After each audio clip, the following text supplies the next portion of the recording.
সকলোকে আন্তৰিক স্বাগতম জনাইছো আজিৰ ভিডিঅ'ত গণিতৰ এটা মোস্ট ইম্পৰ্টেন্ট টপিক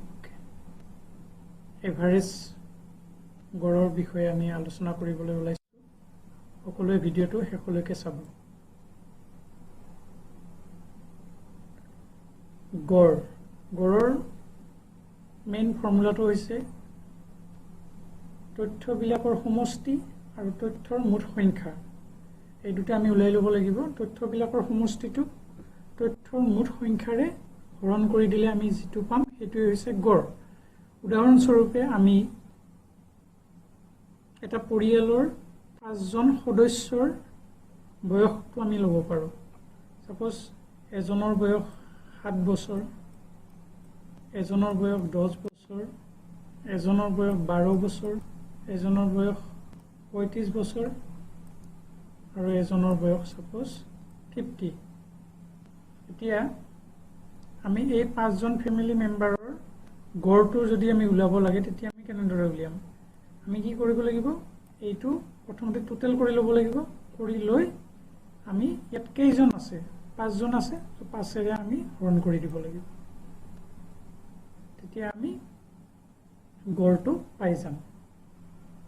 এইটো যদি আমি টোটাল কৰো তেতিয়া হলে আমি পাম 114 22.8 বছৰ 8 মাহ এনেকুৱা ধৰণৰ হ'ব এতিয়া আৰু এটা एग्जांपल লৈছো সাপোজ তিনিটা বাইলেন আছে তিনিটা বাইলেনত এটো বাইলেনৰ 5 ঘৰ মানুহ আছে এটোত সাপোজ 6 ঘৰ মানুহ আছে এটোত সাপোজ 10 ঘৰ মানুহ আছে তে যদি আমাক খুদে এই বাইলেন কেইটাত গড়ে কিমান মানুহ আছে এতিয়া আমি উলাব লাগিলে কি কৰিম আমি এই তিনিটা প্লাস কৰি দিম 5 + 6 + 10 ডিভাইডেড বাই কিমান হ'ব তিনিটা বাইলেন আছে তিনিটা বাইলেনত গড়ে কিমান আছে এটো উলাব দিছে 21 ডিভাইডেড বাই 3 7 গড়ে 7 ঘৰকে মানুহ আছে তো এভাৰেজ উলোৱাৰ মেইন কনসেপ্টটো হৈছে এইটো আমি যিকোনো কুৱেশ্যন কৰাৰ আগতে আমি কুৱেশ্যনটো থকা তথ্যবিলাকৰ সমষ্টিটো উলাই ল'ব লাগিব আৰু তাৰ পিছত সংখ্যাৰ পৰিমাণটো মুঠ কিমানটা আছে হেতুৰে আমি ডিভাইড কৰি দিব লাগিব আৰু দিলে আমি গড়টো পাই যাম এতিয়া আমি কুৱেশ্যনলৈকে আহো প্ৰথম পাঁচটা অযুগ্ম সংখ্যাৰ গড় কিমান অযুগ্ম সংখ্যা মানে আমি জানো অড নাম্বাৰস যিবিলাক সংখ্যা 2 ৰে ডিভিজিবল নহয় এইবিলাককে অড নাম্বাৰ বুলি কোৱা হয় বা অযুগ্ম সংখ্যা বুলি কোৱা হয় যে সাপোজ 2 ৰে ডিভিজিবল নজোৱা সংখ্যাবিলাক কি হয় 3 5 11 এনেকুৱা ধৰণৰ সংখ্যাবিলাকক অযুগ্ম সংখ্যা বুলি কোৱা হয় এতিয়া আমাৰ কুৱেশ্যনত সুধিছে প্ৰথম পাঁচটা অযুগ্ম সংখ্যা প্ৰথম পাঁচটা অযুগ্ম সংখ্যাৰ গড় কিমান সাপোজ 1 3 5 7 আৰু 9 প্ৰথম পাঁচটা অযুগ্ম সংখ্যা যোগ কৰি ল'ব লাগিব তাৰ পিছত সংখ্যা আমাৰ কেইটা আছে পাঁচটা আছে পাঁচেৰে আমি হৰণ কৰি দিব লাগিব তেতিয়া আমি কিমান পাম আমি গড়টো পাই যাম 25/5 এইটো কৰিলে আমি পাম 5 आंसर 5 কিন্তু আমি एग्जामত এই ফৰ্মুলাৰে আমি নকৰো एग्जामত আমি কি কৰিম শৰ্ট ট্ৰিক ইউজ কৰিম যুগ্ম সংখ্যাৰ গড় উলোৱাৰ শৰ্ট ট্ৰিকটো হৈছে যদি এটা সিকোয়েন্সত দিয়া থাকে প্ৰথম পাঁচটা যুগ্ম সংখ্যা বুলি কৈছে গতিকে আমাৰ आंसरটো হ'ব 5 পাঁচটা কৈছে এই কাৰণে 5 that means first 5 consecutive odd number average equal to 5 অযুগ্ম সংখ্যাৰ গড় উলিয়াবলৈ হলে যদি আমাৰ এটা সিকোয়েন্সত দিয়া থাকে সাপোজ এতিয়া অযুগ্ম সংখ্যা ইয়াতে আমাৰ 1 3 5 7 9 এটা সিকোয়েন্সত দিয়া আছে এনেকুৱা সিকোয়েন্সত থাকিব লাগিব তেতিয়া হলে আমি এই শৰ্ট ট্ৰিকটো ইউজ কৰিব পাৰিম n টো মনত ৰাখিলে হ'ল n টাৰ্ম মানে সাপোজ আমাক যদি খুদে প্ৰথম 20টা অযুগ্ম সংখ্যাৰ গড় কিমান হ'ব তেতিয়া হলে আমি কি এই ফৰ্মুলা যদি আমি কৰিবলৈ যাও তেতিয়া হলে আমি 1 3 5 7 9 11 13 20 টা লৈকে আমি লিখিব লাগিব তাৰ পিছত টোটাল কৰিব লাগিব কৰি আমি 20 এৰে ডিভাইড কৰিব লাগিব তেতিয়া আমি গড়টো উলিয়াব পাৰিম কিন্তু আমি এটো নকৰো আমি ইজি ট্ৰিক ইউজ কৰিম যেহেতু আমি গম পাও যে এটা সিরিজত যেতিয়া যুগ্ম সংখ্যা দিয়া থাকিব তেতিয়া আমি যিমানটা সংখ্যা উলিয়াব দিয়ে সেই সংখ্যাটোই হ'ব এনসার সাপোজ আমাক 20টা উলিয়াব দিলে প্ৰথম 20টা যুগ্ম সংখ্যাৰ গড় কিমান তো এনসাৰটো হ'ব আমাৰ 20 ফাৰ্স্ট 50 অড নাম্বাৰসৰ এভাৰেজটো উলিয়াব দিয়ে তেতিয়া আমাৰ কি হ'ব এনসাৰটো হ'ব 50 আমি কৰিম প্ৰথম 100টা যুগ্ম সংখ্যাৰ গড় কিমান 100টা সংখ্যা আৰু ইয়াত আমি লিখি নাথাকো আমি কি কৰিম ডাইৰেক্টলি কিমানটা কৈছে এনৰ মান 100 গতিকে আমাৰ গড়টো কিমান হ'ব 100 আশা কৰো নিশ্চয় বুজি পাইছে নেক্সট যুগ্ম সংখ্যা প্ৰথম 5টা যুগ্ম সংখ্যাৰ গড় কনজিকিউটিভ যেতিয়া সিৰিজত দিয়া থাকিব তেতিয়া আমি কেনেদৰে উলিয়াম প্ৰথম 5টা যুগ্ম সংখ্যা মানে কি যিবোৰ সংখ্যা 2 ৰে ডিভিজিবল হয় মানে 2 ৰে আমি হৰণ কৰিব পাৰো প্ৰথম 5টা 2 ৰে হৰণ কৰিব পৰা সংখ্যা কি 2 4 6 8 2 4 6 8 10 পিছত আমি এটো টোটাল কৰিব লাগিব টোটাল কৰাৰ পিছত আমি 5 ৰে ডিভাইড কৰি দিম হৰণ কৰি দিম দিয়াৰ পিছত আমি যেটো ভ্যালু পাম হেইটো হৈছে গড় 2 + 4 + 6 + 8 + 10 কৰিলে আমি পাও 30/5 হৰণ কৰিলে আমি পাম 6 তাৰ মানে আমাৰ প্ৰথম 5টা যুগ্ম সংখ্যাৰ গড় হৈছে 6 কিন্তু আমি এক্সামত এনেকে নকৰো আমাৰ মেইন ট্ৰিকটো হৈছে যুগ্ম সংখ্যাৰ এনেকুৱা সিকোয়েন্সত দিয়া থাকিলে আমি যুগ্ম সংখ্যা কেনেদৰে উলিয়াম n টাৰ্মটো লম তাৰ লগত 1 এটা প্লাস কৰি দিম এতিয়া আমাৰ ইয়াত n টাৰ্ম কিমান আছিল 5 আছিল তো 5 ৰ লগত আমি 1 এটা প্লাস কৰি দিলো তেতিয়া আমি পাম 6 তাৰ মানে আমাৰ এটো মিলি গৈছে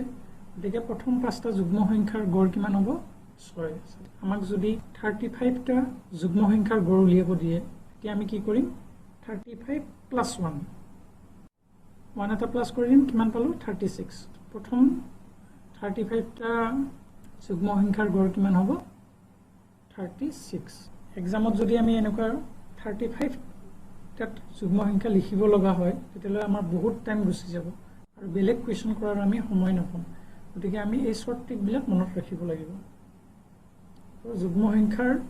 গড় উলিয়াবলৈ হলে আমি কি কৰিব লাগিব n + 1 এই ট্ৰিকটো মনত ৰাখিব লাগিব এই ফৰ্মুলাটো আমি মনত ৰাখিব লাগিব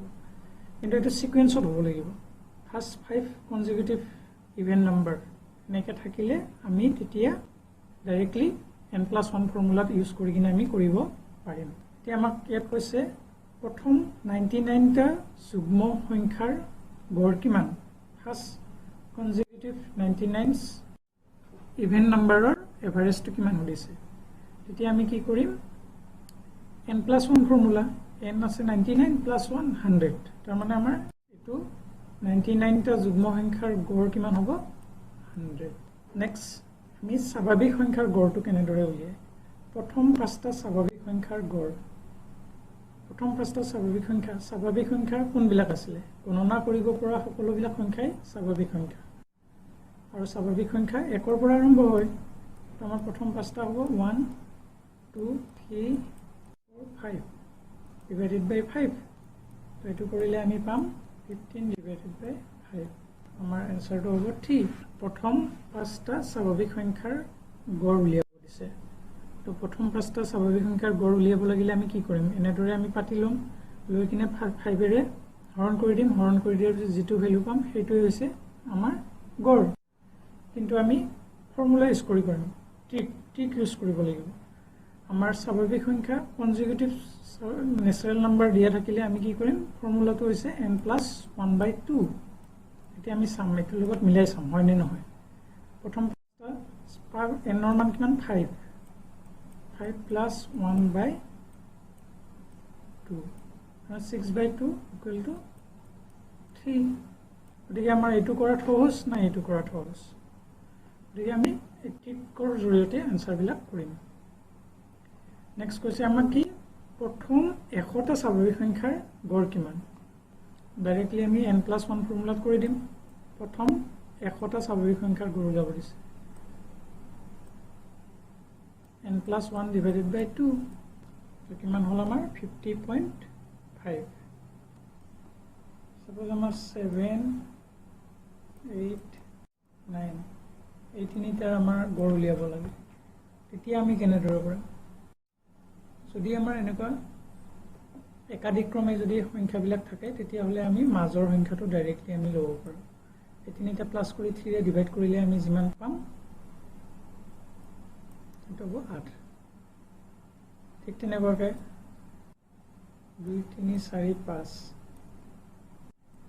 একে সিৰিজত আছে গতিকে এইকেইটাৰ এই চাৰিটা সংখ্যাৰ গড়টো কিমান হ'ব যদি আমি উলিয়াব লগা হয় তাৰ মানে গড়টো আমাৰ এই দুটাৰ মাজত হ'ব এই দুটাৰ মাজত কি সংখ্যা হ'ব পাৰে 3.5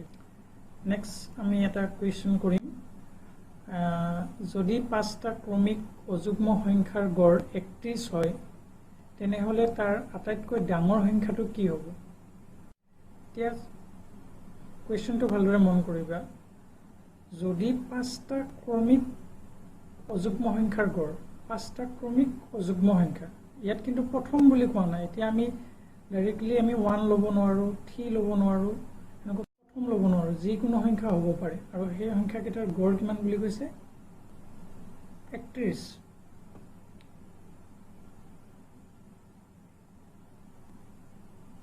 অলপ আগতে মই ক'লো যে যদি আমাৰ ক্ৰমিক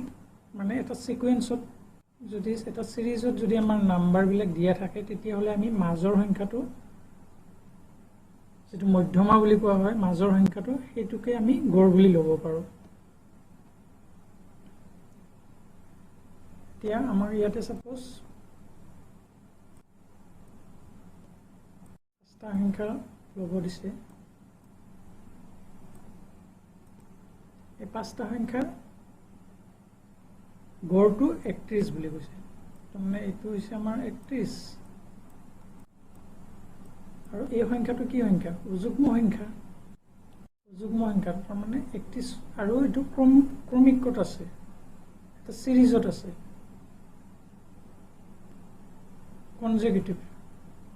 কনজিকিউটিভ নাম্বাৰত আছে গতিকে এইটোতকৈ এইটো কি হ'ব 31তকৈ সৰু অযুগ্ম সংখ্যাটো কিমান 29 এটা আমি 29 দিব পাৰোঁ এইটো আমি 27 দিব পাৰোঁ ঠিক তেনেকুৱাকৈ এইটো আমি 33 দিব পাৰোঁ আৰু আমাৰ এইটো হ'ব 35 এতিয়া আমাক সুধিছে কি আটাইতকৈ ডাঙৰ সংখ্যাটো যদি পাঁচটা ক্ৰমিক অযুগ্ম সংখ্যাৰ গড় 31 হয় তেতিয়াহ'লে ডাঙৰ সংখ্যাটো কিমান হ'ব ডাঙৰ সংখ্যাটো হ'ব আমাৰ 35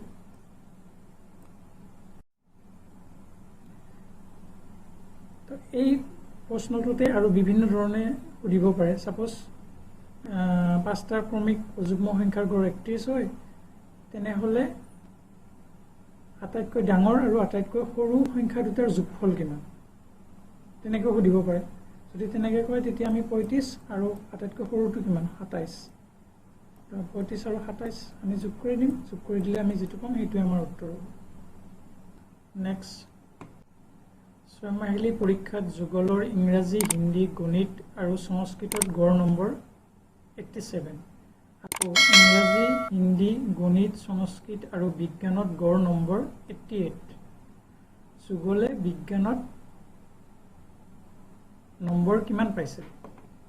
এইটো উলাব লাগে তো আমি প্ৰথমতে কি চাম সাবজেক্ট কেইটা আছে আমি হেতু উলাব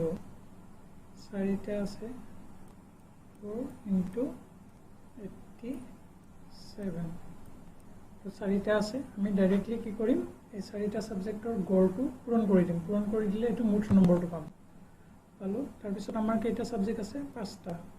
সাবজেক্টৰ গড় কিমান বুলি কৈছে 88 পাঁচটা সাবজেক্টৰ গড় হৈছে 88 তো পাঁচটা সাবজেক্টৰ গড়টো আমি কি কৰিম 5 পূৰণ 88 কৰি দিম দিয়াৰ পিছত আমি কিমান পাম 440 এতিয়া আমাক কি দিছে বিজ্ঞানত মুঠ নম্বৰ কিমান পাইছে তো এটো আমি কি কৰিম 440 ৰ পৰা এটো আমি বিয়োগ কৰি দিম এটো কৰিলে আমি পাম 92 তো এনেকুৱা ধৰণৰ কোৱেশ্চন পালে আমি ডাইৰেক্টলি টোটালটো উলাই লম টোটালটো উলিয়াই দুটা টোটালৰ মাজত ডিফাৰেন্সটো উলাই লম ডিফাৰেন্সটো উলালে আমি ৰিজাল্টটো পাই যাম নেক্সট পাঁচটা সংখ্যাৰ গড় 18 যদি ইয়াৰ যদি ইয়াৰ পৰা এটা সংখ্যা বাদ দিয়া হয় তেন্তে গড় হয় 16 গতিকে বাদ দিয়া সংখ্যাটো হ'ব এটো আমি কি কৰিম এটা ডাইৰেক্টলি আমি মাল্টিপ্লাই কৰি দিম পূৰণ কৰি দিম পাঁচটা সংখ্যাৰ গড় 18 বুলি কৈছে 5 18 কৰিলে কিমান পাম 5 18 90 আৰু যদি ইয়াৰ পৰা এটা সংখ্যা বাদ দিয়া হয় তেন্তে গড় হয় 16 এটা সংখ্যা বাদ দিলো চাৰিটা হল আৰু চাৰিটা সংখ্যাৰ গড়টো কিমান 16 তেনলে এটো কিমান হ'ব 64 গতিকে বাদ দিয়া সংখ্যাটো কিমান হ'ব আমি কি কৰিম এটোৰ পৰা এটো আমি মাইনাস কৰি দিম 64 যদি আমি 90 পৰা বিয়োগ কৰি দিম আমি কিমান পালো 26 তো বাদ দিয়া সংখ্যাটো আমাৰ কিমান হ'ব 26 একদম ইজি আমি বহুত কম সময়ৰ ভিতৰতে কৰিব পাৰিম কিন্তু অলপ প্ৰেক্টিস লাগিব প্ৰেক্টিসটো আমি যদি ভালদৰে কৰো তেতিয়া হলে যিকোনো কোৱেশ্চনৰ আমি আনসাৰ কৰিব পাৰিম